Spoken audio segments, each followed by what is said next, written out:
We have enjoyed and endured Sword and Sandals movies for over 100 years. Some have given us history lessons of the ancient time long gone.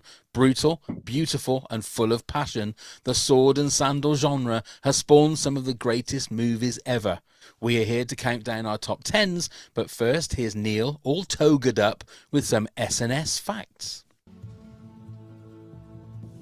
Thank you very much, guys. So, before we get into the facts, grab your swords, put on your armour, and let's go marauding. So here we go. Sword and Sandal is a nickname. The proper genre term is peplum, named after the Greek tunic. To crush your enemies, see them driven before you, and to hear the lamentation of their women. The genre boomed in Italy in the 1950s after the success of Hollywood's epics like Quo Vadis. My new role. The genre's unofficial mascot is Hercules, with dozens of versions being made.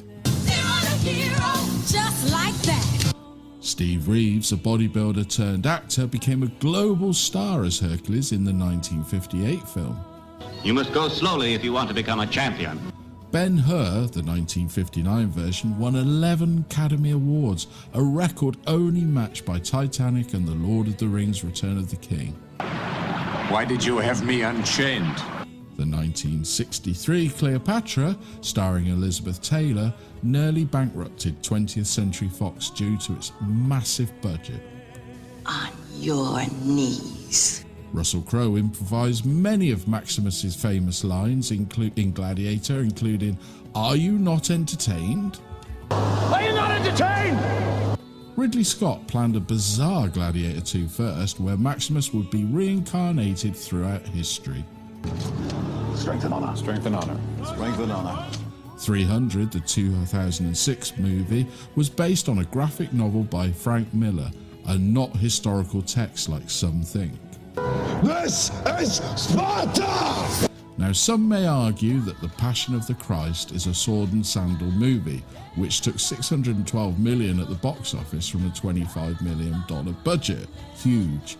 But for a true Sword and Sandal flick, then, that honour would go to Troy, 2004 movie with Brad Pitt, which took $498 million at the box office. Achilles! Thank you very much. Now let me go and rescue that damsel in distress. Ciao! Thank you very much, Neil. Yes, here we are. We are going back in time, and we're just ready. We're just ready to get our swords on, get our sandals on, and I'm happy to say I'm joined this episode by the host of Real Talk podcast. It's Josh. Hello, Josh. Hello, Pav. Nice to be here. Thank you so much for having me on. It's wonderful to finally get together. Yeah. There's been so much drama behind the scenes. Yes. But we are now finally together, and finally gonna... I'll get to your top 10 and how hard you found or easy you found to make it. But first, let's chat a little bit about your podcast. Yeah. How long's the podcast been going for, and how long have you been podcasting? Man, so I'm listening to podcasts for years. I started podcasting. It would have been September of 2023, so almost 2 years ago. But the podcast was born out of, I love movies. I watch a lot of movies, and my wife hates hearing me talk about movies. So I was going to do the research and I was going to talk anyways. So she doesn't want to hear it. So I'll go hide in a room and I'll do it myself. Like you, I'm a little older these days. My kids are grown up. I'm about to become a grandfather. So I have some free time when I'm not at work. So I'm like, why not? Let's do a podcast. And one podcast turned into 2, into 3. So I do 3 podcasts now. There's one that's just all movies, which is Real Talk. Then there's the horror edition, which is all horror. And I also have one that's just sort of like my nerd time. It's Real Talk GRIMM edition, where I read Grimm's fairy tales and then discuss how the morals still apply to today with the modern world. And that's just me being a nerd on that one. I mean, I'm a nerd in all of them, but really just in that one. So the choice of, have you done any kind of broadcasting before, or did you find it quite having to sort of really go for it for that first couple of episodes? Yeah, so I feel like I'm learning something new every single time I do this. No, I have no broadcasting. I have a master's degree in English, so I know how to write. I know how to research. So I just took my researching and my writing, and I just worked on it. My first few episodes sounds very academic. It's not real conversational, and I feel like I think I'm at about 150 episodes between the 3 shows. I'm much more conversational now. I sound less robotic. I am still fully scripted on my show just because I don't want to miss anything. But I've found a way I've learned how to write more in my voice. So It sounds like I'm being conversational, even though it's just me usually. Yeah. It's the same as we had a young lady called Reese on a couple of weeks ago who was just starting her podcast journey. Yeah. And I do find it the same with you. I find it really refreshing finding somebody that is, I've been doing it 13 years now. Yeah. And I was at that point when I started where I had like 4 or 5 podcasts on the go at the same time. Yeah. Because it becomes, it's not just a passion, it becomes something. It was the first thing I thought about when I woke up, and it was the last thing I thought about, and it kind of takes over your life a little bit, doesn't it? It does a little. It does. And that's where I'm lucky being in my later 40s now. I have the time to do these things. And as a teacher, and I have summers off, for about 10 weeks, I don't have a lot going on work-wise. So when we're not traveling or doing something with our kids or getting ready for the new grandbaby, I can just sit down in my room and I can research, go to Variety or Hollywood Reporter, and I can go down the rabbit hole and I can create series. I'm going to have a series hopefully in time for October on the Horror Channel where I'm going to break down every single Texas Chainsaw Massacre movie. Right. And do these deep dives. But I'm able to do that because I can sit and spend a whole day just watching movies and then a whole day just researching those movies. So it's really nice. And it gives me something to fill my time with other than just stuffing my face and being lazy. So it's great. It's great. Oh God, that sounds like heaven. That sounds like a perfect But I night. can stuff my face and do something that seems productive. And I think it's that thing. I am the same. I've got this is my domain, this little room here. And you kind of feel like it's, if you, even just for your mental health, it's lovely to go somewhere where you can just geek and nerd and you can just 100%. Decompress a little bit. And I think it's I've said it a million times that I don't think I've laughed as much since podcasting and met so many amazing people that I would never have met, Absolutely. So like, what are the chances outside of out of podcasting that me being in Idaho, you being in England, where were we going to cross paths? Exactly. We have obviously very similar passions. We love film. We love talking about film, but we were never going to cross paths. I was in England last year about this time, but what are the chances I was going to end up at your local theater or whatever? Whereabouts were you in England? I took a bunch of students on a trip. We started in Ireland. We did a bunch in Ireland. Then we went to Wales for a day. We went to Stratford-on-Avon for a day, and then we were just in Piccadilly Circus around London for the last couple of days. Yeah, Stratford is about 35 miles away from where I live. Yeah. So if I'd have known that, right we could have gone for a pint, couldn't we? Absolutely. Next time. Absolutely. Exactly. Next time, because my wife and I. So we plan on going back. What I want to do is start maybe in London, well, we call them trailers. I guess you call them caravans. That's right. But rent one of those and go up, do the whole thing all the way up through Wales and Scotland, and just do a whole thing where we just have our own place to stay that travels with us. I would love to see all of it. That's a great idea. London is cool, but it's not where I want to hang out. I want to get outside of that. There's so many beautiful places to see. Yeah. So many beautiful. But if you do that, let me know, and then we'll absolutely. Go for a pint. Oh yeah, absolutely, for sure. Okay, so in regards to Sword and Sandals epics, now with what Neil said in the facts, I've got one or two of the ones that he sort of said wouldn't be classed as a sword and. What's your definition of a Sword and Sandals epic? So Sword and Sandals. Sword and Sandal, when I first think of it, it obviously the Charlton Heston stuff, the Ben-Hur comes to mind, but I think it's broader than that because I like a little bit of the sorcery in there too. The Robert E. Howard stuff, the Conans, the Red Sonjas, those kind of things fall in there as well. So a little bit of that sword and sorcery, Sword and Sandal. Yes, yeah, I feel agree. like it's somebody that's on this epic quest, and it has to be really old. I don't think it's not going. It has to be in the time of Sword and Sandals. Maybe there's some magic, but I don't think it's just not modern. But it's an epic journey. That's good. I'm glad you said that because I feel a little bit now. I feel I've definitely got one on my list that you may never have heard of because it's a very British thing, which it's going to be interesting to talk about. But so when it comes to Sword and Sandal, I mean, is it? I know you sort of chose it out of the list that I had. Yes. Is it a genre that you particularly enjoy? Yeah. So it is, because I am not the biggest fantasy fan. Right. I don't know. I like that with most of the movies on my list, these are, well, one stands out that isn't, but most of these are much more rooted in kind of a reality. And I have a hard time, like space operas. Star Wars is a different thing. The original 3 Star Wars, I can still get lost in that fantasy, but I have a harder time, and I get a lot of hate for this. I don't love Lord of the Rings. Right. They're not for me. They're amazingly well made. They're beautiful, but they're not for me. I get bored with them.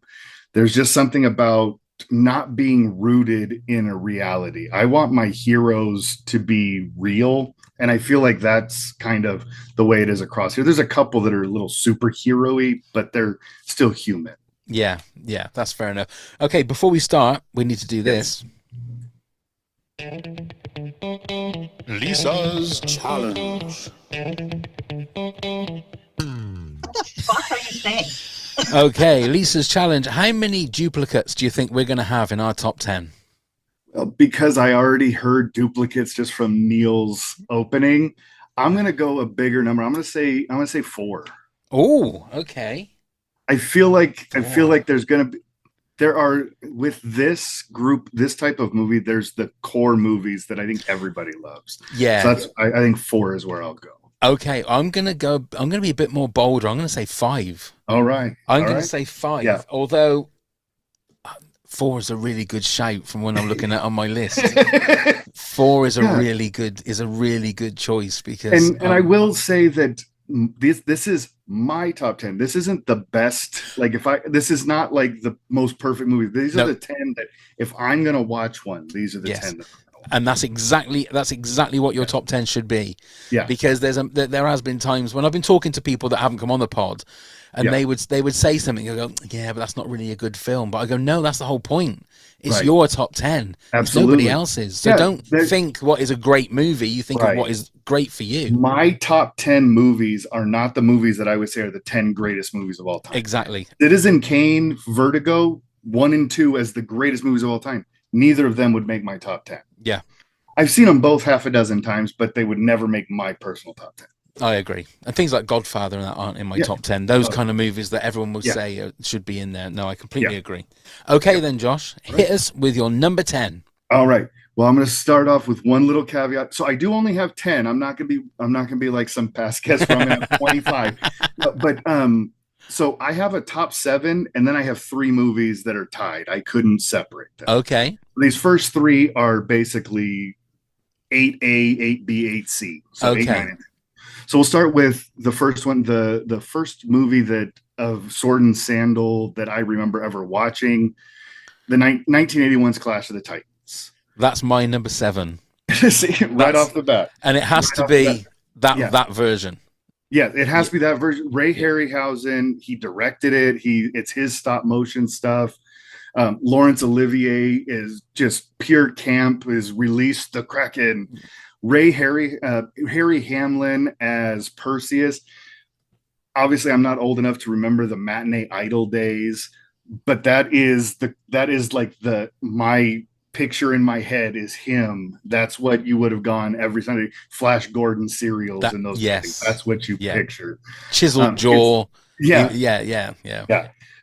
And there's something about the stop motion where, again, going back to my comment about Lord of the Rings, it's that uncanny valley. It looks too real. That stop motion looks, the Medusa head with those green snakes, that to me is that is what I want to see. And for anybody out there that wants to hear more about how they did it, there's this really cool BBC archive that I saw in the US is on PBS. It was on PBS when I was younger, but it's Ray Harryhausen doing an interview talking about how he did Bubo the Owl, the mechanical owl, and how they did Medusa. And it's like 5 minutes, and it's on YouTube. It's just a BBC archive interview that he did back in the 80s. That's amazing. Really? Yeah. If I can find that, I'll put that on the video playlist for our Patreon subscribers, because it's definitely like you said, Medusa. That's one of the I can remember as a kid, one of the scariest things I ever saw. Mm-hmm. Absolutely. And fascinated with the way that Ray Harryhausen did his stop motion animation, and it was genuinely for me, it was like a genuinely scary film. But it's like you say, the older you get, the more it's camper totally you realize. campy now. Yeah. But because you and I both have this childhood affinity tie to it, it will forever hold a place in my heart. It's always, if it's on, it's one of those like, oh, we're stuck now. Yeah. And the fact he was given these amazing presents like the sword and the shield. I thought, oh my God, how lucky is he? He gets a sword and a shield, and the shield had a mirror in the middle that he could see Medusa. It's so great. And I think the trouble is, because it had that little campness to it and the little sort of wink in the eye, when they remade it, they took all of that out. Yeah, they did. It was so serious. Mm-hmm. It was serious. It was and all of the Medusa and all of the Kraken were all so CGI. The CGI, they felt like they were in a different place, where the claymation feels like it's right there with them. I think the only one Ray Fiennes was the only one that was kind of hamming it up a little bit. You know, and I think it needs that. Yeah, it does. It absolutely does. That kind of movie. So love that one. Well, there you go. We've got our first duplicate straight away, so that's good. Yes. My number 10, and you spoke about it in regards to what a classic Sword and Sandals epic is. I feel you have to put Ben-Hur in there. Yeah. Ben-Hur's my number 5. Is that your number 5? There we go. And it's I don't know what it's like in the US, but in the UK, that was one of the staples of Christmas. That Ben-Hur would be one of those movies that would, like Sound of Music, Wizard of Oz, Ben-Hur, It's a Wonderful Life, always. Yeah. I don't remember if it was Chris. I always, in my head, said it was Easter, but it could have been Christmas. But it is one of those, and it was an annual thing with 10 Commandments, Wizard of Oz, like you said. Those are they come out every single year. I thought it was Easter for this one, but it may have been Christmas. It may well have been, because it was linked to obviously Jesus and and we don't have TV so much anymore. It's streaming. I watch what I want. That's right. Yeah. Ben-Hur, great movie. And I feel it was so ahead of its time when it came to like the special, not necessarily special effects, but the stunts. The stunt work, that 9-minute chariot scene, unbelievable, is great, and it still holds up. I haven't done the research on it, but I got to imagine that some people got really hurt during that race, right? But that was one of the things that being obviously with the Clash of the Titans, but being a younger child, and watching Ben-Hur and watching that chariot race, and I'm sure doesn't somebody get like run over and caught in the wheels, and that, I couldn't sleep that night. I must have been, I don't know, 6 or 7, or I thought, oh my God, it was like horrendous. exactly. But it is maybe it's probably my favorite Heston performance.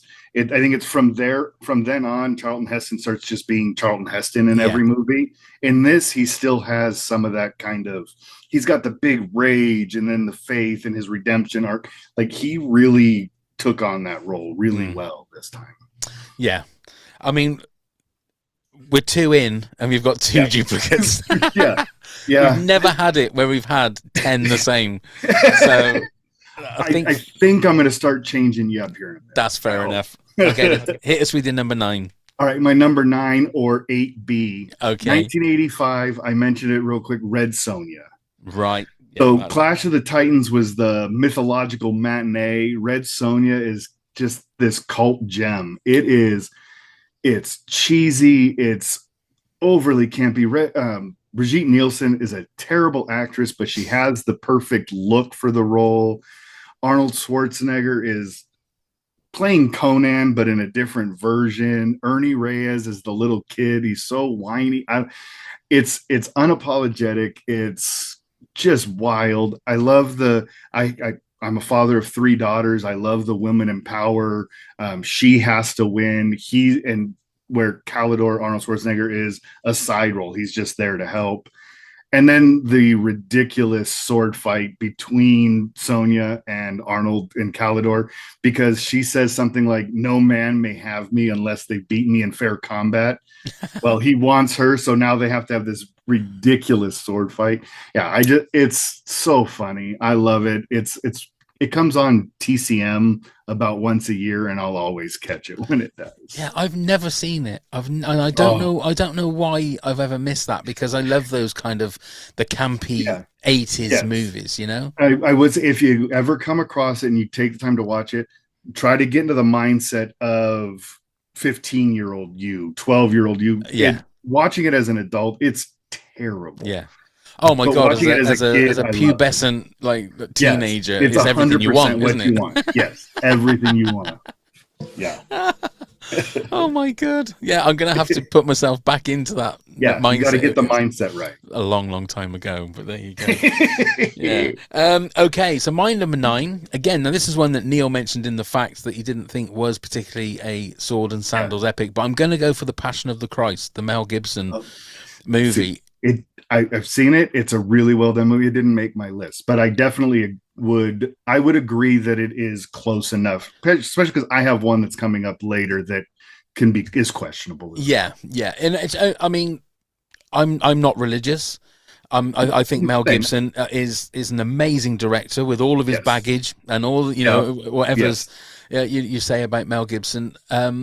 And it's a bit like Schindler's List. It's one of those movies that you can only really watch once because it is brutal. Yes. It's almost like a torture porn movie because it's so graphic. Absolutely. And it's a torture porn movie that's packaged as the greatest love story ever told. It's but it's really well done. It's super well acted. I love the choice to do it in the original Hebrew language. Yeah. Like, all that is amazing. Yeah. I just, I've only seen it the one time, and I saw it in theaters 20 years ago or whatever it was. Yeah. But yeah. There's some movies that you will only watch once because they're terrible. Yes. But there are some movies that I just couldn't bring myself to go through that again because I genuinely felt like emotionally drained at the end of that, and that's not with being someone who's religious. It was more just the narrative of it and just the brutalness of it all. Absolutely. Yeah, you mentioned Schindler's List and Requiem for a Dream. Those are 3 movies that would get high scores from me but are never going to be on my rewatch list. They're not going to make it. You're not going to be stuffing your face on a Friday night and relaxing and putting that on the DVD or on the Blu-ray. Not at all. Not at all. Okay, then. Josh, your number 8 then, please. My number 8 or 7C is going to be or 8C. This is as like alpha male as it gets. 2006 300. That's my number 6. So what do we have? 3 already. We've got 3 already. Yeah. It's just a testosterone fuel. It's like watching that graphic novel come to life. And Frank Miller has done some of the best graphic novels. I'm a huge Sin City fan. Yeah. I love what he did with Sin City. I even like what he did with Batman. And there's just something about this is Sparta and just the over the top chiseled physiques of everybody. It's camp. It's just raining arrows and hyper colorful. Yeah, it's just a fun watch. And I watched it not long ago, and it still hold the action parts still hold up. But what gets me about it is that it is on a knife's edge of being like soap opera acting. Yes, some of the acting is not brilliantly acted. No. But the way that it was like visionary in the way that it was literally comic book panes up on the screen. Those the cells came to life from the comic book. Absolutely. Yeah, and I think the trouble is then it became everybody started doing those same kind of action scenes. Yes, absolutely. Absolutely. Yeah. And Zack Snyder, he's hit or miss, but in this one, the way that he just super stylizing everything and just made everything so just the contrasting colors, the reds, the black, it's so what's the word when it's really colorful? It's very visceral. I don't know. Yeah, it's visceral. It's real and everything it's just amazing. Yeah. Very pretty movie. A very pretty movie indeed. Indeed. If you like six packs, especially. If you like chiseled six pack abs, I like my six packs a little cold and full of beer, but I was gonna say that's the closest I'll get to a six pack is that kind. I claim to carry a keg, not a right. Yeah. Okay, so that's your number 8. My number 8, and I'm gonna go this counts. I'm sure it counts. So it's the Disney version of Hercules. Oh, that's a great. I didn't go anything animated, but that one was on my short list. It just didn't make the final. I love that. It's just because my wife has taken me to the musical that's opening in London for my birthday in August. So I'm really looking forward to that, and it's one of my favorite Disney movies because it's got everything. It's got great music, great story. I know it's stretching the Sword and Sandals epic a little bit with it being. Yeah, I think it counts. I think because it's still. It's rooted in Greek mythology, and that's right there in what a Sword and Sandal epic is about. Yeah, I was trying to think if I've seen any other versions of Hercules because I know The Rock had a version. The Rock version, which was awful. Yeah, I never saw that one. And then obviously you had the 50s and 60s had their versions. They had was it Steve Reeves? I think. Yeah, and I never watched any of that either. No, but I mean, if you're saying that fits, then that's fine. I think it fits. That's awesome. Think it fits. I take it. I'm having that one then. That's my number 8. So and the voices are just so perfect in that movie. Like Danny DeVito's James Woods is awesome. Danny DeVito is always hilarious. Like the voices fit the characters so well. And that's I think that's Disney's gift. They're very good at casting their cartoons. And then their animators maybe adjusting the look of a character just a little bit to kind of throw some resemblance of the voice actor in there. Yeah, they do a really good job with that. They do. They do. Okay, then hit us with your number 7 then, please. Number 7, this is like the spiritual successor to the Clash of the Titans. And that's 1963, Jason and the Argonauts. That's my number 5. I'm telling you, this is what there are some of these that are just the perfect, like they'd be on everyone's list. I feel like, I feel, but it's filled with the gods, the monsters, and the magic, and again the stop motion skeleton army rising from the ground. Classic. I couldn't find it because I wanted to bring it up, but there is a somewhere out there's a documentary that actually showed again how they did that, where they had these clear plastic cells that where they put the skeletons were projected onto that, and then the real life actors were behind them, so it forced perspective, and it was this really cool. It's so crazy. You'd see them rise up in the scene, and it's such a good movie. And that one holds up for me again, just because it has that real feeling. Everything's happening right there together. And I think it was ahead of its time. It was definitely ahead of its time. What year did you say it came out? 63. 63. Yeah. And they're doing, I mean, again, Ray Harryhausen he was just an absolute genius. And I feel like this film, with its magic and monsters, it's kind of you can almost draw a through line to Star Wars, to Harry Potter and Lord of the Rings. Absolutely. And what we see, it kind of starts here. If you take Jason the Argonauts and then 2001 A Space Odyssey and put them together, you have Star Wars. Yes. You can actually see that lineage, and it's really fun to watch. Yeah, I mean, it was always I can't remember what the name of the character was, but that big metal statue. Talos. Talos, that's right. Talos. Yes, Yeah. Talos. Yeah, Where because the it's actor- really eerie looking. It's powerful. It's kind of graceful, but it's just odd. It's really well done. and Yeah. they unhatch that thing that's in his. Well, I'm assuming they're supposed to be saying it's like it's his Achilles heel. Yeah, that puts all the gas or whatever it is. It's so good. I haven't seen it for a while. I need to find it and watch it again. It's such a good movie. When making this list, I didn't rewatch anything. I watched trailers on YouTube just to get myself back in. But and I did try finding that Jason the Argonauts. There was this thing I want to say it was the late 80s in the US on PBS. They showed these BBC documentaries for all of this stuff. And I just couldn't find the Jason and the Argonauts one. I want to rewatch it. Right. It was so well done. I need to look for that then. Okay, so my number 7 was the original Clash of the Titans. Yep. So we're back to you for your number 6. Number 6, we're going to stay in 1963. Another one that Neil mentioned, the movie that nearly bankrupted a studio. Elizabeth Taylor is beautiful as Cleopatra. It is such a great movie. You do have to have the ability to sit for almost 4 hours to watch it, but there's really nothing wasted in it. The 4 hours goes by really fast. It's a great telling of the story. And Elizabeth Taylor at this point in time was just beautiful and a powerful actress.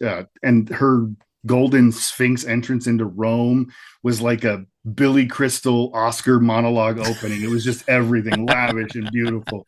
Yeah, so my number 6, Cleopatra. Yeah, see, I've never seen it. Now, it's an undertaking to watch. I will say there is one that's in the top 10 that is linked to that movie, but I've never actually seen Cleopatra. But I'll explain it when we get to it. I'm amazed that. So what year was that again? 63. 63 also. It amazes me that there's never been. I know there's always been talks about like a remake of Cleopatra with Angelina Jolie was one of them. I think Catherine Zeta-Jones was one. It's amazing that kind of movie with the kind of CG they could do now has not been done. Absolutely. You do have to pick, I think with the way that they do movies now, you'd have to pick a moment in her life rather than like, this is a much broader picture. You have to really streamline it down and find a line to take in her life. Do you just do her relationships with the guys because she was power hungry, she took the power from everybody, like do you just focus on that, or do you do her coming to power, like the asp, like or you take it the other way and you do a 5-movie saga, don't you, where you do saga. Absolutely everything. Absolutely. Get Peter Jackson on it. There you go.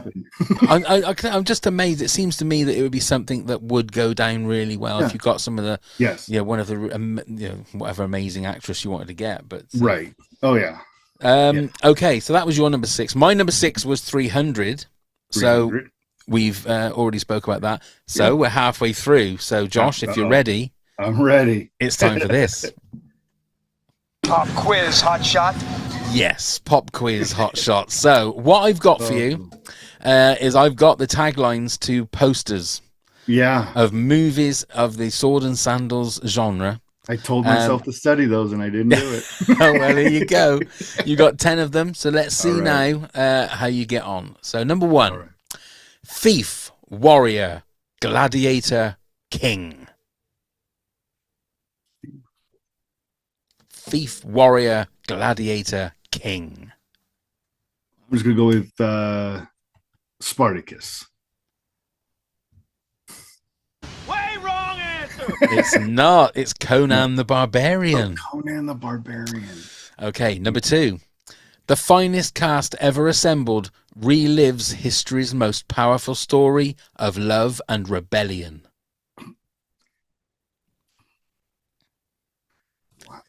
The finest cast ever assembled relives history's most powerful story of love and rebellion. Troy. Way wrong answer. It's actually Spartacus. Okay, number 3. The greatest epic of all. Ben-Hur.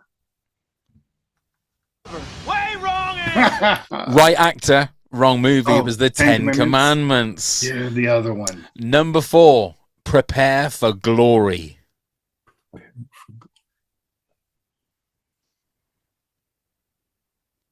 Yeah. Now, I do feel a lot of these could be any of those. Yeah, it fits so many movies. Yeah, it fits every single kind of Sword and Sandals epic. I'm going to go back to Gladiator again. Way wrong answer. It was 300. Oh, 300. 300 for that one. And that one fits too. Yeah. Number 5, Experience the Fantastic. I mean, so general. I mean, it could be the Fantastic Mr. Fox for all we know. Experience the Fantastic. I'll give you a clue. Yeah. We've both got it in our top 10. Oh, we both. Is it? I'm going to go with Clash of the Titans.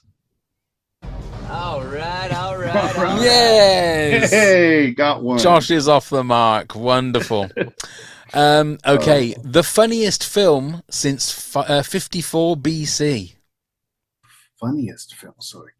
Comedy? Yeah, I feel like History of the World Part 1? Way wrong answer. It's not. I feel like I've really stitched you up on that one. It's a movie called Carry On Cleo. I don't know if have you heard of that? I know the Carry On movies, but Yeah, okay, so Carry On Cleo, that one is. Number 7, Fortune Favors the Bold. Fortune Favors. It sounds like something like Robert De Niro would do. Fortune Favors the Bold. Fortune Favors the Bold. Gladiator. You know that sooner or later that's got to be. It's got to come up. That's just got to be my default. It was Alexander. Oh, yeah, yes. I didn't watch that one. Number 8, Zero to Hero. Oh, that's your animated Hercules. All right. Well done. Hey, I got my Disney. Number 9, The Greatest Odyssey of the Ages for the first time on screen.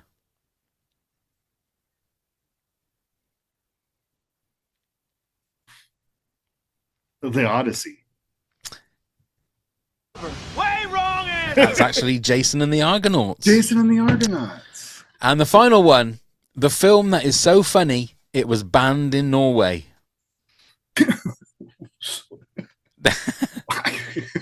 The film that is so funny, it was banned in Norway.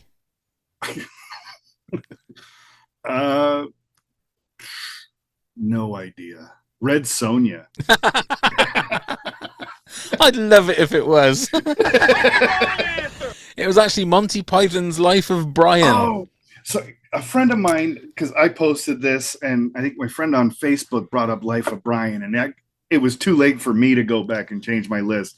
That is one of the funniest, but because it's so funny because it's not against Christianity, it's not anti-religion, exactly. It's anti this hero cult worship stuff. Oh, it's so that's a great movie. There you go. That's a good one. That's a good one. I mean, look, 2 out of 10. I'm going to say now that out of all the quizzes that I've done, that was the hardest, because you literally could have said Gladiator to every single one of those, and it would have fitted. It would have been fine. It would have been. So, and the ironic thing is, none of them were Gladiator. None of them. Not one. A single one.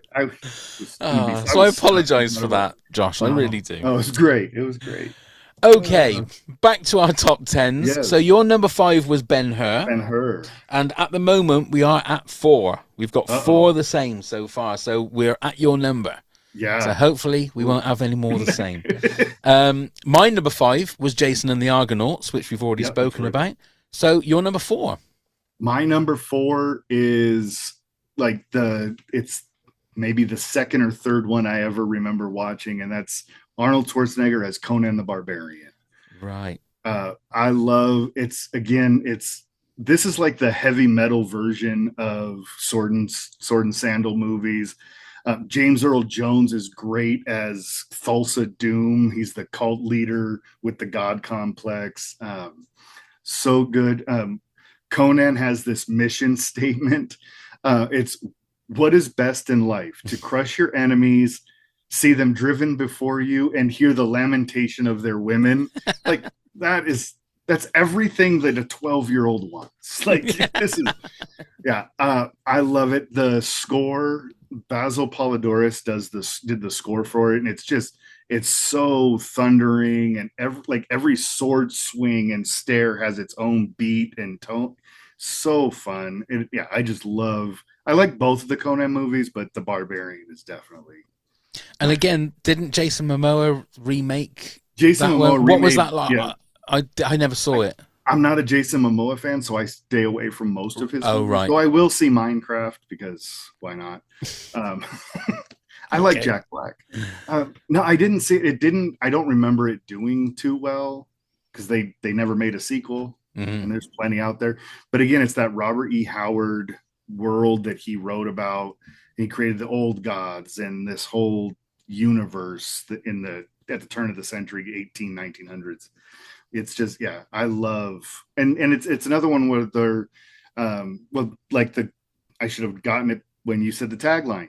He's born a slave, and then he becomes a gladiator, and eventually he's the king. And yeah, it's got that whole epic journey about it. It is everything that is a Sword and Sandal epic. Yeah, I feel like I haven't seen that movie for probably 30 years, so I really need to watch that one again, because it's like Clash of the Titans. It feels like it was of its time in the 80s, but it was perfect for that time. Yes, and it's when Arnold's accent was so strong that the script is written so he doesn't have a lot to say. Yeah, he just does it all with his physicality, and I think that actually works to its benefit. Yeah, it's not too expository.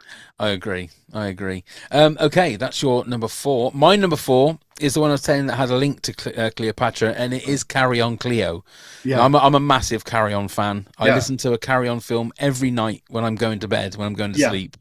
A strange fact about this one is that Sid James, who was the star of the movie, wore Richard Burton's costume from Cleopatra. Wow. And they used some of the sets from Cleopatra in this. It was it's a low budget British comedy. But I always thought the production value on their historical films were always great. The costumes were always amazing. Sure. And if they're borrowing it out of Cleopatra, which at the time was the most expensive thing ever made. Yeah. So they're probably like there at the same studio thinking, can we just borrow that a second? Yeah, okay. Yeah. Have you ever seen a Carry On film? I've never watched one. Several of them are on my list of I got to get to. So really, I'm stuck either waiting for a streamer in the US to carry it, or Turner to do a dive into the Carry On. Right.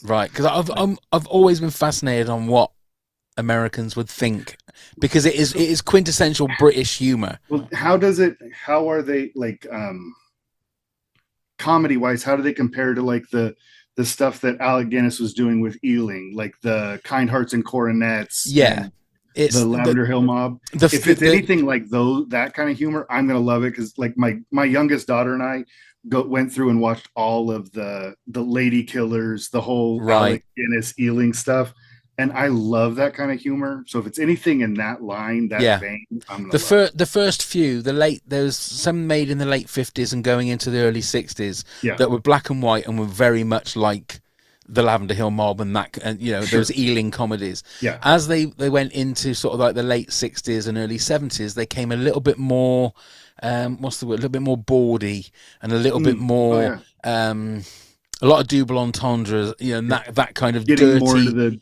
closer to the Monty Python. Yeah. But it was a lot of it was very innocent, but there's some of them that haven't aged very well, whether it's storyline or whether even if it's just the fact that there are people dressed in 70s clothes dancing in the 70s. But they're historical ones. They did one about the French Revolution. They did Carry On Cowboy, which was a great one. And they're all so much fun. Yeah. And anybody that says if they roll their eyes at Carry On, I said, it's just something that is just great to put on.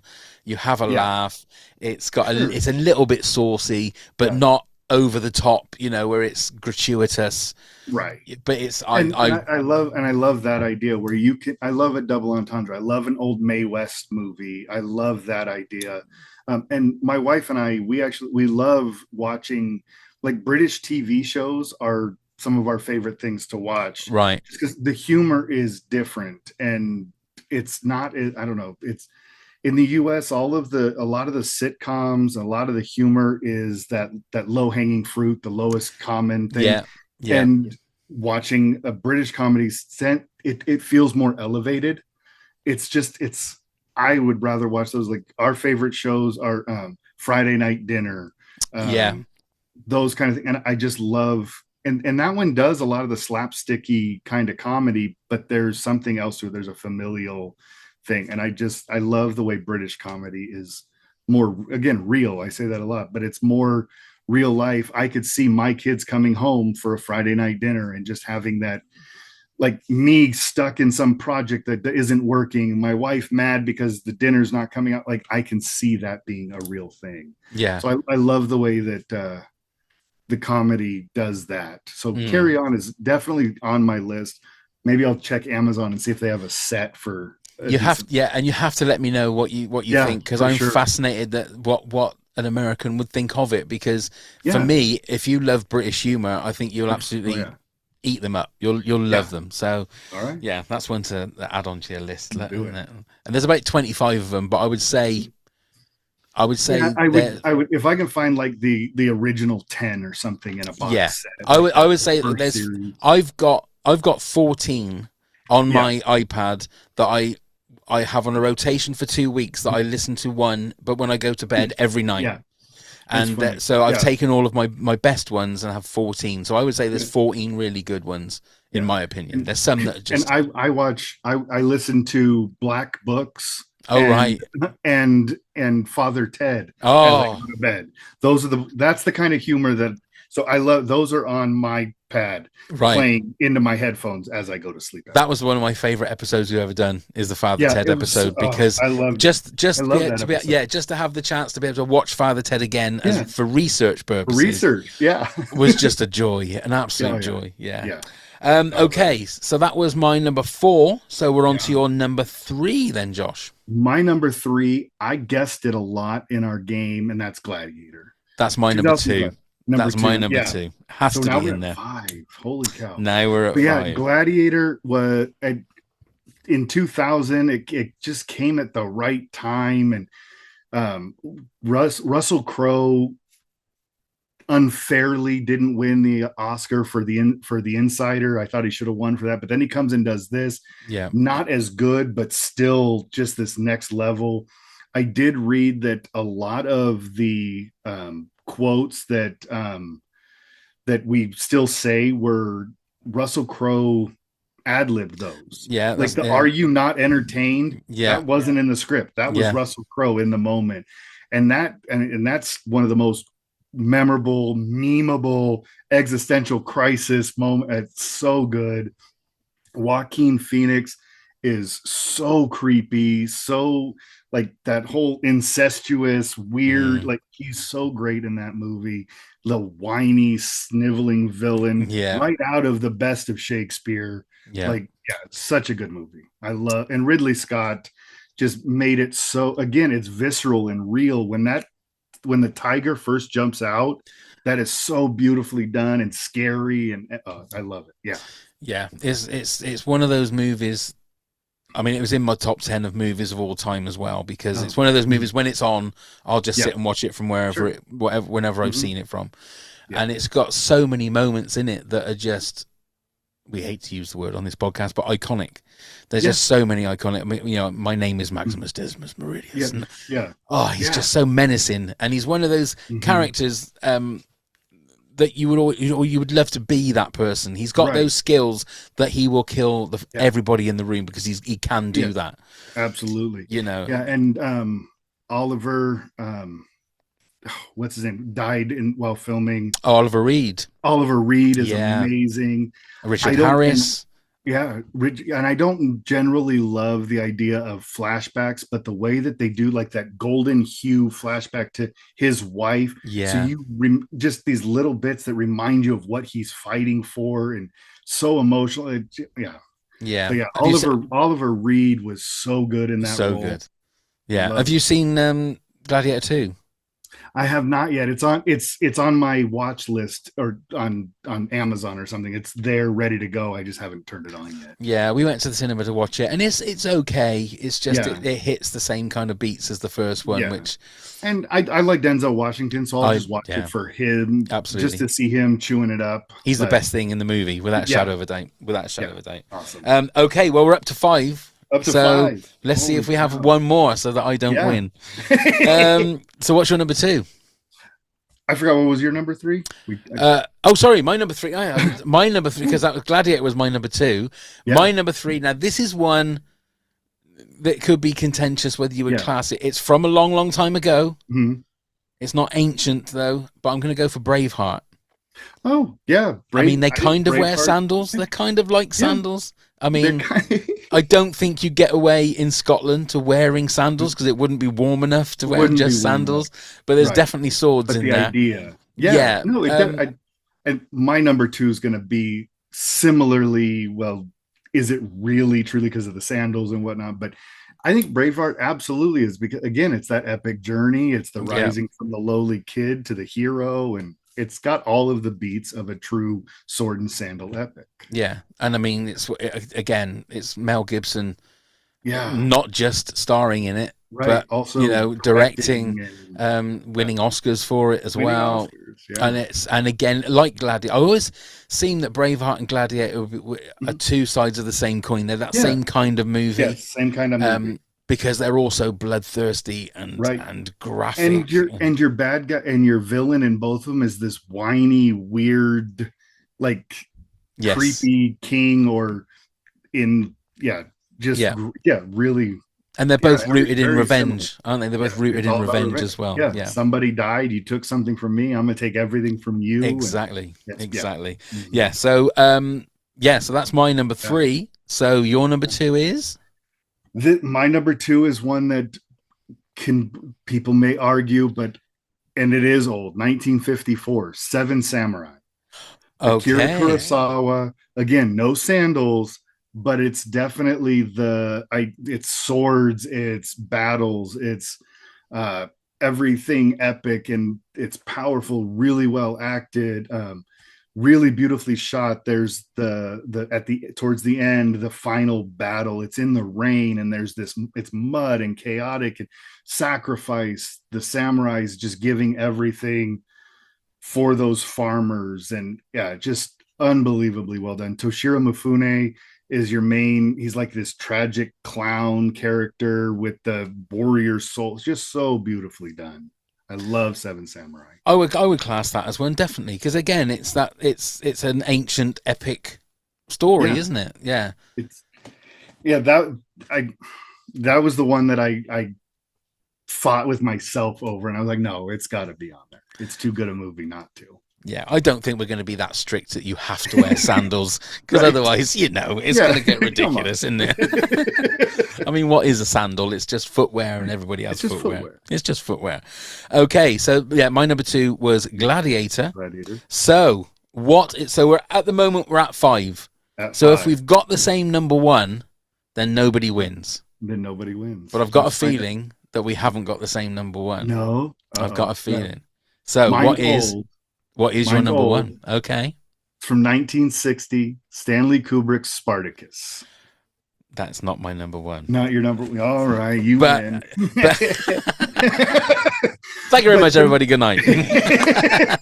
But to me, Spartacus is the picture definition of the sword and sandal epic. Yes. And when all of the gladiators are lined up, and I am Spartacus, like that is just it's amazing. And another great British actor, Peter Ustinov, is so good. He's really funny. He helps to balance a lot of that high drama in the movie. And yeah, I love Spartacus. Spartacus is in my top 3 favorite Kubrick films. It's probably in my top 10 films of all time. I absolutely love Spartacus. And the weird thing is, and this is a complete truth, my number 10, Ben-Hur, was a coin toss between Ben-Hur and Spartacus. It could have easily been either, and I just chose Ben-Hur. So we should really have had 6 the same because I feel like it was a last minute thing that I put Ben-Hur instead of Spartacus. But you're absolutely right. Yeah. It's the quintessential sword and sandal epic. Yeah. It's just, and again, it's for me. It's what defines the genre for me. I agree. So now I'm curious. Where do you end up? Well, we have mentioned it before, so I've gone for Monty Python's Life of Brian. Life of Brian, just because, like you said, it just fell off my list. It's an amazing, funny film, and it's the fact that all of the controversy that's surrounded it, especially when it was released, that it's a, that it's a slight on Jesus Christ, when it was absolutely that was not what it was about at all. Not at all. It's the same as saying that Blazing Saddles is about racism in a bad way, but it was telling you racism is bad. So many people don't understand satire. Exactly. They just don't get that we're making fun of the thing that we're doing. Yes. We're doing it as a joke about how dumb this is. Yeah. That is the joke. Yeah, that is the joke. The whole point. They're not taking the piss out of what you think they are. It's because of that. Yeah, this isn't about you being right or wrong in your religious belief. It's about how ridiculous this side of it looks. Exactly. But also, it's just a really funny film. So funny. There are so many quotable moments, so many typical Monty Python, like ridiculous things that happen. But just some brilliantly written and coordinated and built jokes that work on every level. For sure. They're very, very clever guys, and you can tell just by the way. But it's the fact that they are so clever that the stuff is so stupid. It's really, really stupid stuff. And they also have, linking it back to a couple of movies we talked about, is they have Terry Gilliam is very much this Ray Harryhausen kind of guy. Yes, because he does all of their visual stuff, and does, especially if you get into Monty Python, the Holy Grail, like the the fierce rabbit. Yes, like everything about that's all very Terry Gilliam, and he had that visual side, and they're just this group of super funny guys that found a way to take their jokes and put them into a story. Yeah, like these are the gags I want to do. Oh, that'll fit in this story. Let's do, like, it's so funny. Yeah, and ahead of their time as well, because for sure, I was watching a YouTube video and they were dissecting the scene where Eric Idle is part of the whatever People's Popular Front or whatever the one it is, and he goes, "I want to be a woman," and they're going, "Well, no, you can't be a woman." Well, yeah, I want, but where's you can't have a baby. You haven't got a womb. Where's it going to gestate? And you kind of think, my God, that is so where we are now, right?